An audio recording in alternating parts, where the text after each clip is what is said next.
My name is Jeff. I'm with IDX Broker. Today we're doing a co-hosted webinar. It's going to be including CJ Hayes with Agent Reputation. He's going to be going over real estate blogging strategies with us.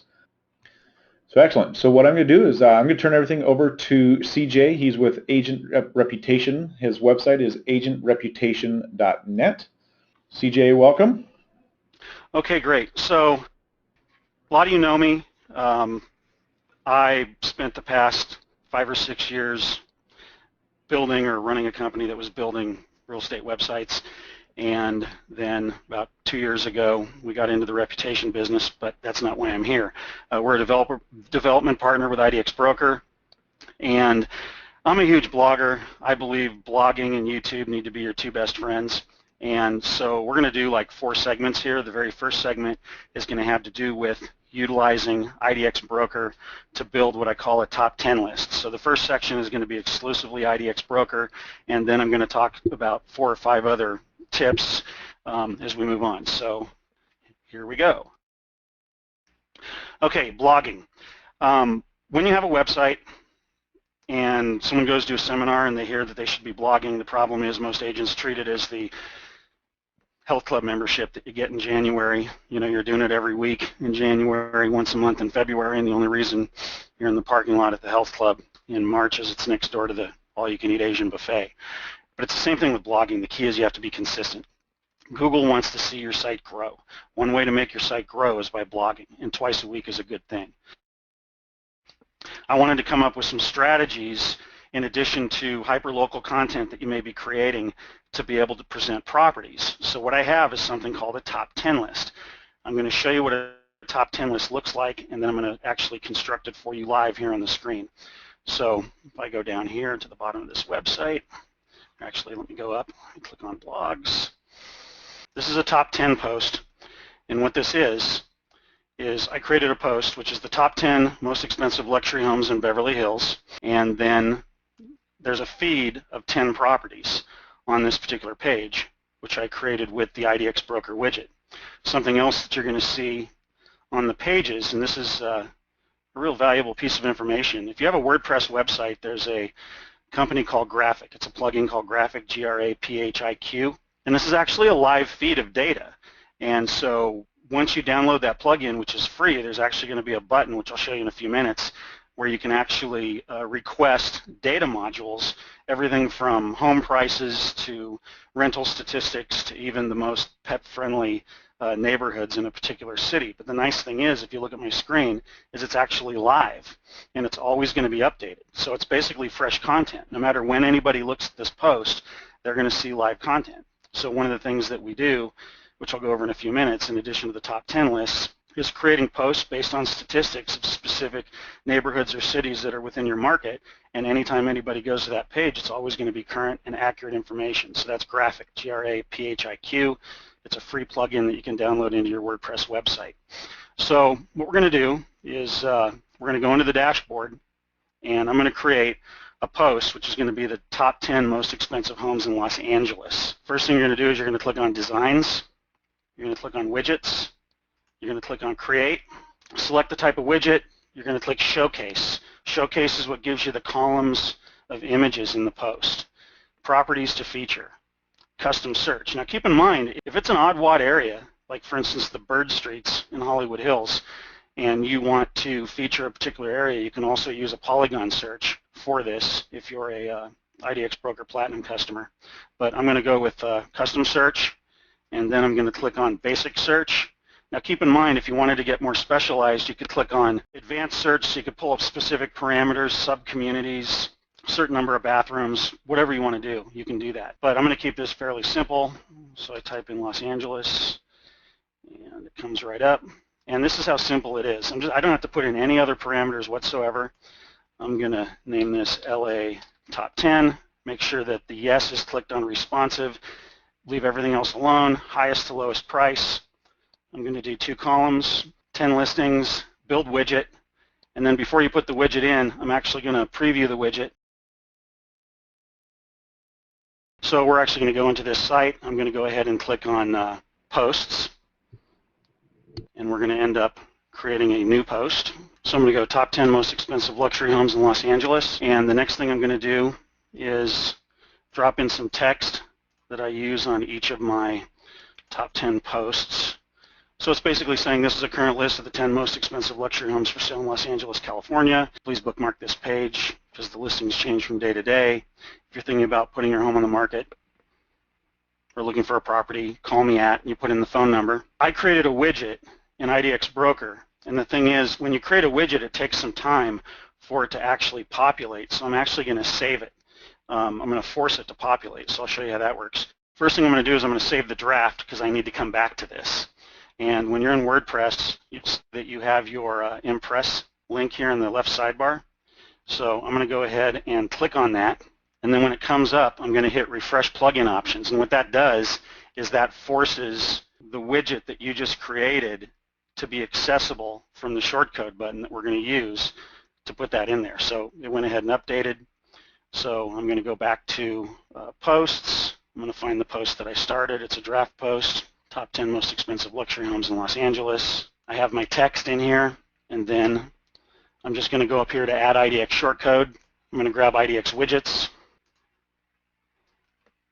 And what I'm actually going to do with this one, just for the sake of instruction, I'm pulling up Santa Monica, or I'm going to pull up West LA top 10. To tell you the truth, I was signing into one other website. I had an internet glitch, so I'm signed into a different one. It's going to work the same way. But you end up popping in the code, and if you want to preview to make sure that the houses are there, the preview window comes up. And what they actually did here is they're featuring one house in West LA, and usually you'd end up seeing the line of 10. And here what we did is we ended up putting in the carousel feature. I actually prefer the column feature using the showcase. So what ends up happening is this particular post is now here, and one of the things that you can do if you go in and look at edit post is we came up with a tool that we put on our client websites, which is actually a republishing tool. And it's something that we're going to be making available for IDX Broker clients. And basically what ends up happening with the top 10 list is you can actually go in and tell it to republish every 30 days. So what basically happens is that when you do a post that's going to have variable content, which means it's pulling in a live feed from the IDX, this post is going to redate itself every 30 days and go back up to the top. So the cool thing about this is that if you had, let's say, 5 farms, and you could think of 2 top 10 lists per farm, most affordable, most expensive, homes priced between X and X, then that's 10 blog posts that are going to automatically repopulate every 30 days. So that's pretty cool. So again, you go into IDX Broker, widgets, create a widget, you update it using the Impress button in the left sidebar. Then you simply pop the shortcode into your page. If you have WordPress, something that's really important is using your categories and your tags. Categories are like hanging file folders. Tags are like the files that are in the folder. And when you have categories and tags, what happens is WordPress automatically generates landing pages that you didn't even have to create that the search engines find. So for instance, if you had a category of Santa Monica real estate, and you're doing all kinds of blog posts, and every blog post that has to do with Santa Monica real estate, you mark that particular category. Then there's going to be a page, which is going to be yourwebsite.com/blog/categories/Santa Monica real estate. And every post that you made is going to be on that page, and the search engines are actually going to find it. And it's the same way with tags. Tags are more like keywords. The important thing with tags is that you don't go spammy. And what I mean by that is a lot of times I'll see a blog post that's about maybe a local art fair, and that's what the whole post is about, or it's a local restaurant review. And then the agent, all the tags will be name of agent real estate, name of city real estate agent, homes for sale. And that's spammy. That doesn't really have anything to do with the blog. Same with the description that you end up having. When people do a search in Google to look up a particular subject, the snippet that they see in Google needs to be directly relevant to what the actual post is about. So that's really important. One of the things too that I like to do is posts really should be at least 400 words, and this definitely isn't. So a lot of times what I'll have the agent do is you end up having this statement at the top, you have the shortcode with the properties in the middle, and then underneath you're going to write more about that particular community from the heart, don't copy and paste, and then publish it. these are doing really well. They're coming up well in the search engines, and the data is always current. So the next thing I want to talk about is blogging about properties of notoriety, and this is something cool that you can do, which you can actually use the IDX landing pages on your website. A property of notoriety is a property that could be either owned by a celebrity, or it could be the most expensive house in town. It could be an architectural property. For instance, there was a property of notoriety up in San Francisco a couple of years ago. It was a $30 million house in Pacific Heights. It was actually a pocket listing, believe it or not, for $30 million, and it made the news at the UK Daily Mail, the place I hang out to look for real estate news in the United States, believe it or not. And what was interesting about the article is that this house, which was built in the early 1900s, had a hidden bar where the locals used to go to basically get their drink on. And because it made the news, I was able to write about it. And what I did was what I call a proximity blog post, where I wrote about this. I went to Google Earth, took a street view shot of the house, mentioned that this house was a pocket listing, and I said, oh, by the way, there's 2 other properties available within a block either direction. Each one was like $29 million. And one was an architectural property, one was another historical property. And what I did, which I'm going to show you here in a second, is we actually linked from the street address to the IDX landing page on your website. So to give you an example, as far as a property of notoriety, and granted there's probably more properties of notoriety in Los Angeles, but here's a post I put up, very, very simple. So it turns out Harrison Ford, before he was a famous actor, he was a carpenter. And there was a home that was owned by Dick Van Dyke that Sergio Mendes purchased, and he wanted to build a recording studio. And so he hired a carpenter named Harrison Ford to come in and build that particular studio. So what I do is, so that I'm coming up with original content and then I'm always quoting the article that I got the data in. Today I came across an article at the Daily Mail, and I have an active link which actually takes us to that particular article. So I'm basically, reading the article, making some notes. Looks like Pele owned it as well. I'm making notes about the property that's for sale and so on, and I'm going to end up writing about it within this blog post. And like I showed you, I have a link that goes to the actual article, and I say this 12,000 plus square foot luxury home is located at this particular address. Now, if I was the agent representing this house and it belonged to a celebrity, it's totally against the rules to even bring that up. But if it's been outed in another publication and it's not even your listing, you have a right to write about it. I mean, it's in your market. This is an interesting article that I read. I'm going to write about it. I'm going to go ahead and put in the address. The only thing you're going to do, though, is you're going to go into your website and you're actually going to search for this house because it's available and it's for sale. And you're going to find the link from your IDX search results that actually takes the site visitor to the IDX landing page on your website. The thing here is that you're not hijacking the property at all. You're simply writing about it. You're putting in a street address. You did not create this page. This is an IDX feed page, and it works. This was an experiment that I did about 3 years ago for Craig Tan in Las Vegas. The Liberace Mansion came up for sale. And I mean, literally, you got to write about it when it's breaking news. If it happened yesterday, that's trending news. But you got to write about it as you see the news, because Google pays attention to who's first in writing about a particular subject. And it was the Liberace Mansion, which was like originally $3.5 million, sold for $350,000. And I wrote about it. I put in some extra data. I did some title searches at the online county website, so I could kind of see a title trail, do a little history on it.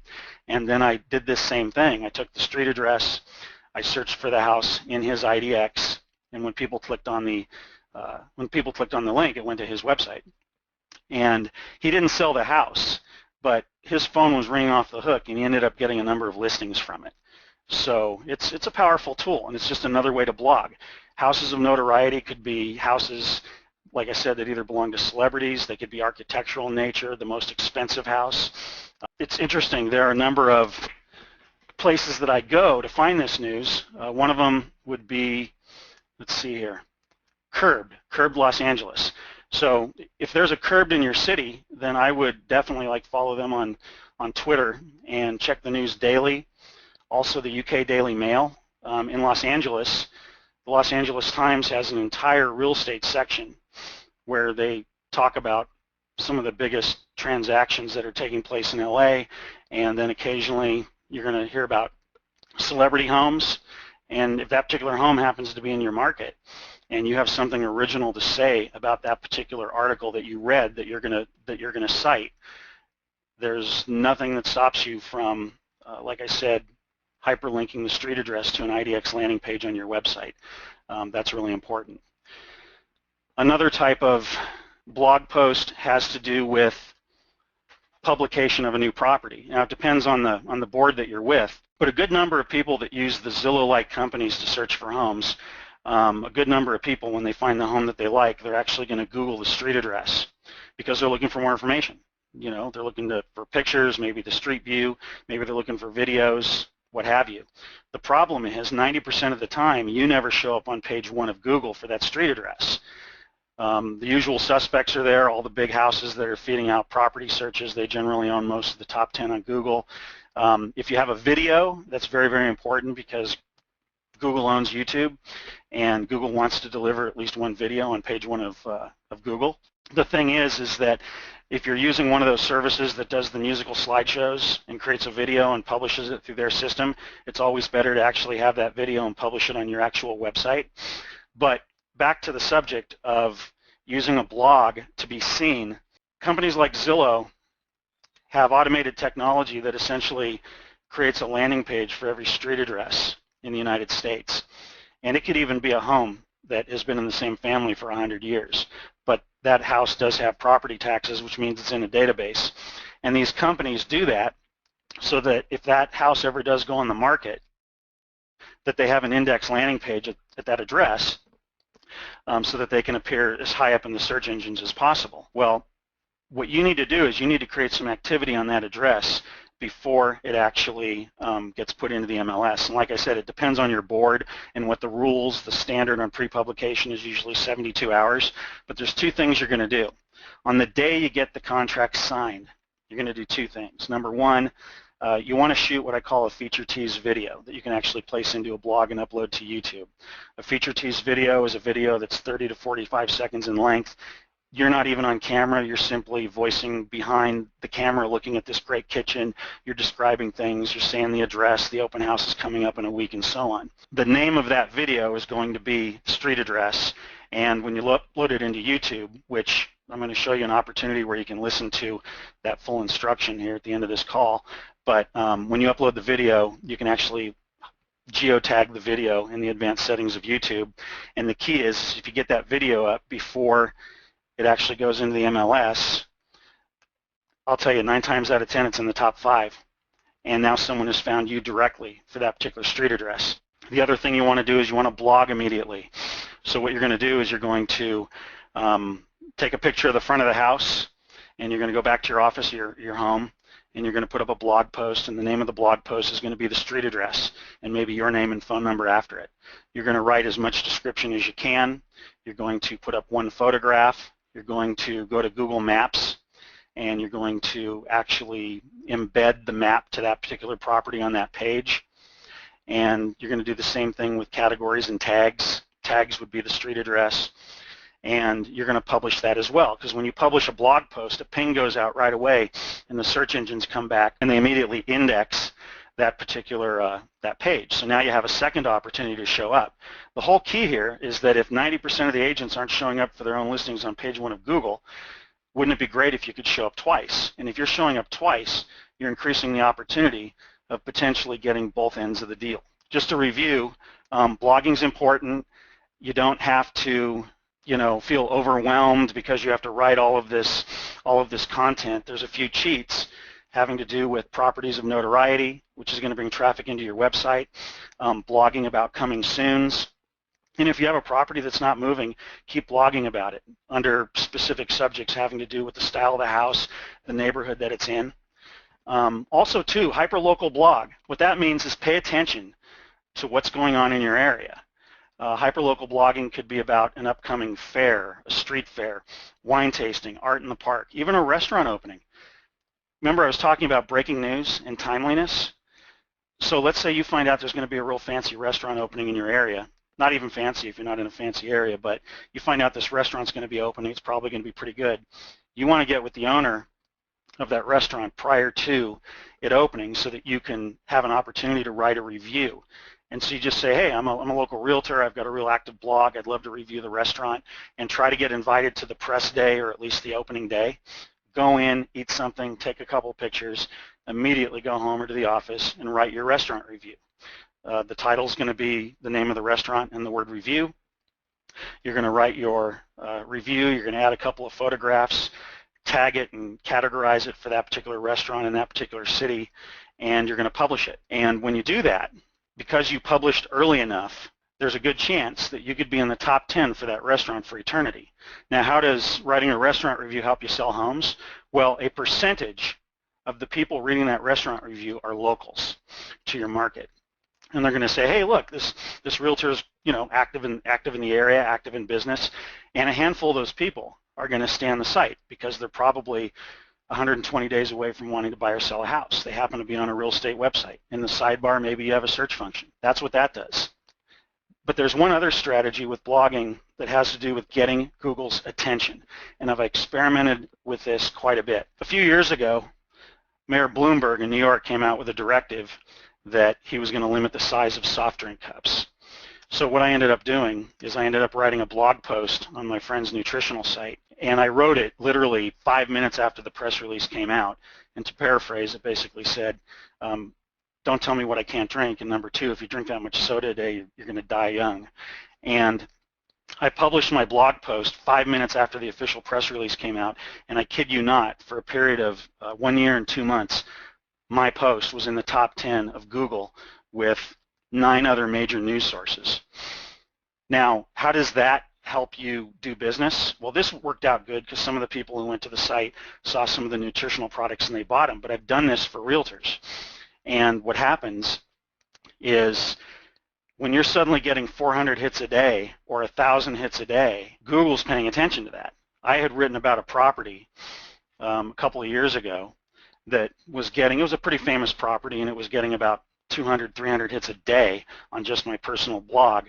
And then one day, I suddenly saw this huge spike, and I had 20,000 visits in one day. And I had 20,000 visits because it turns out that the president was thinking about buying that house and retiring there at the end of his term. So when all the news agencies and everybody started going crazy looking to find out more information, my post was like one or two in the search results.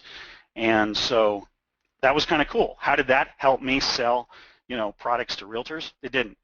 But what it did do is it got Google's attention. So in addition to blogging about top 10 lists, blogging about properties of notoriety, blogging about your coming soons, you also want to blog about hot topics, but it always has to be breaking news.